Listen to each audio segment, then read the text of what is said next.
Hi, this is Heather Jerome from heatherjerome.com and from the Sonatas and Partitas.com. This video is about the double Presto. It's the double to the B minor currente from the first partita, BWV 1002. Now, one of the reasons for making these videos and for having our website at sonatasandpartitas.com is that when we were making our edition, we were confined to publishing one choice. And sometimes a second choice would come along that was actually a pretty good idea, but maybe not everybody would really understand it, or when it would be a fingering, people might not know how to actually use the hand to make the fingering work, and in that case they might think it's just really weird or something like that.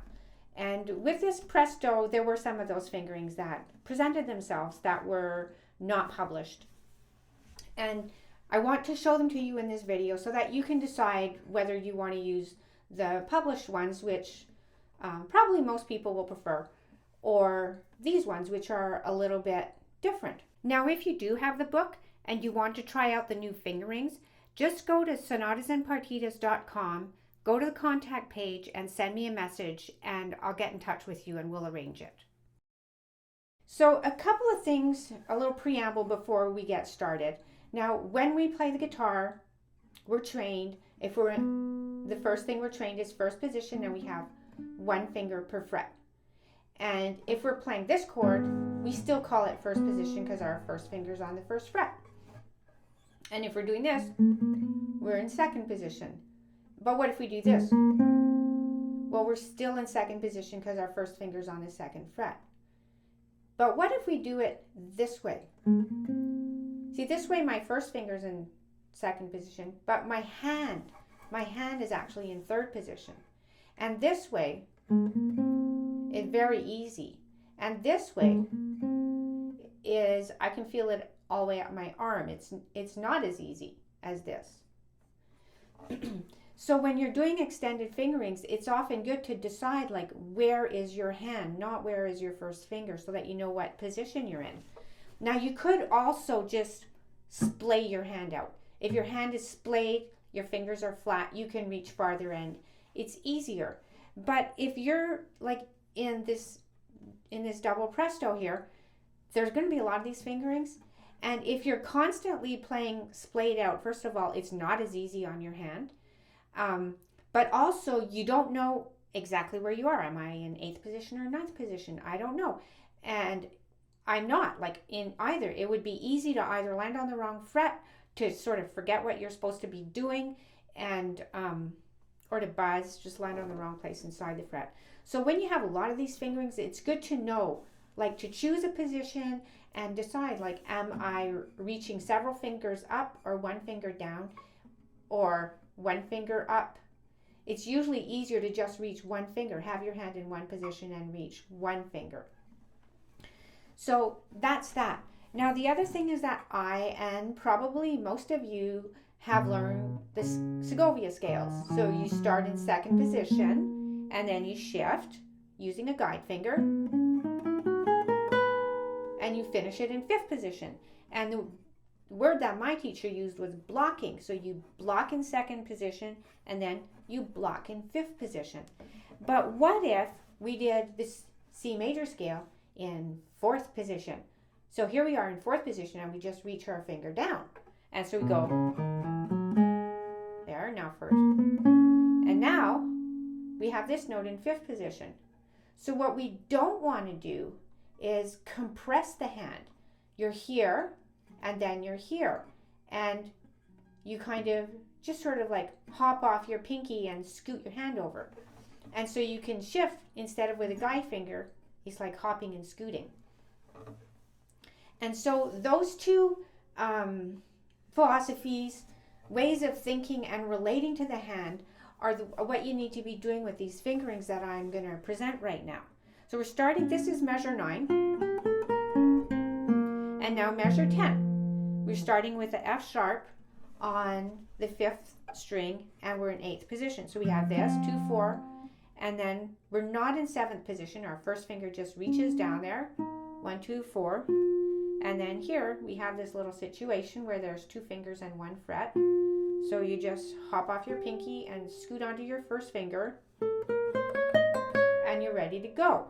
So you don't think of it as first it's a reach and then it's a compression and then you're back on your way. You always know exactly what position you're in. You only reach one finger and then you sort of hop and scoot up to the next position.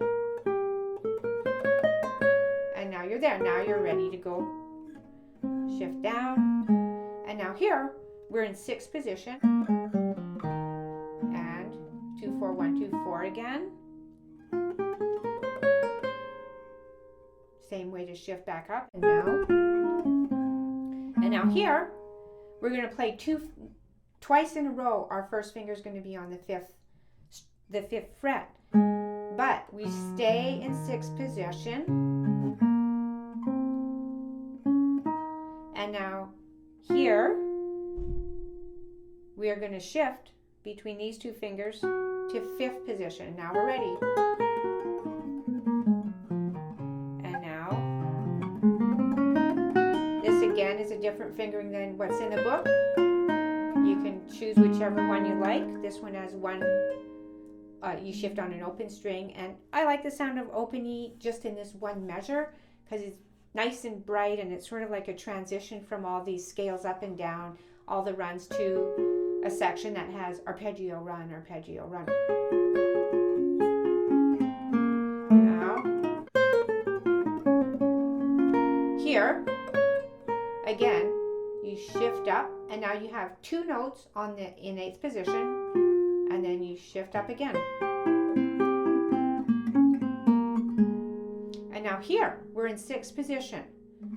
If we had these four fingers on these four frets, that would be sixth position. And we have three of them, but our third finger is just tucked under. So don't have your hand way back like that and a difficult reach. Just keep your hand nicely in sixth position. Your fourth finger can just drop right down. And then when you're playing the A, you stay in sixth position, but you just bring your finger down one fret. And now you shift. And now, here, I prefer to just compress a little bit because I like to leave the bass note ringing a bit longer. So I have both fingers on simultaneously.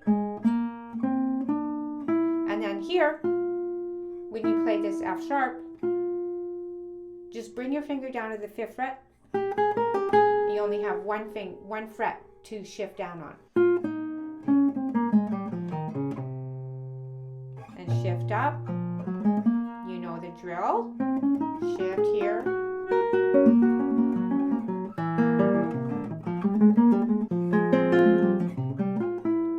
And that fingering again is different from the book. Both are equally valid. They just have a different type of phrasing that they yield. And now here, in the second half, actually most of the second half doesn't lend itself to these types of fingerings that I call creeping up the neck and then shifting by hopping and scooting. Except the first two bars do. And here, especially, I think a lot of players would think, whoa, that's just weird. But it works very well. If you think you're completely in sixth position, shift to seventh, and keep your hand in seventh. Don't have it in eighth. Just keep it in seventh and reach up. It's easy to do. The frets are close together. And then when you do your pull-off, what I tell myself when I'm doing it is, I'm in fifth position. I just trick myself like that. And then I just drop my finger in and it was already in fifth position. It's not like this like scrambly thing of what am I doing? You're there. And now stay in fifth position. Stay in fifth position. Here too, stay in fifth position. And now go into fourth position. Now the reason for staying in fifth position here, it's kind of like one note longer, is that if I go right into fourth position here, I squeak. So it's easier for me not to squeak if I stay in fifth position and then go in fourth position here.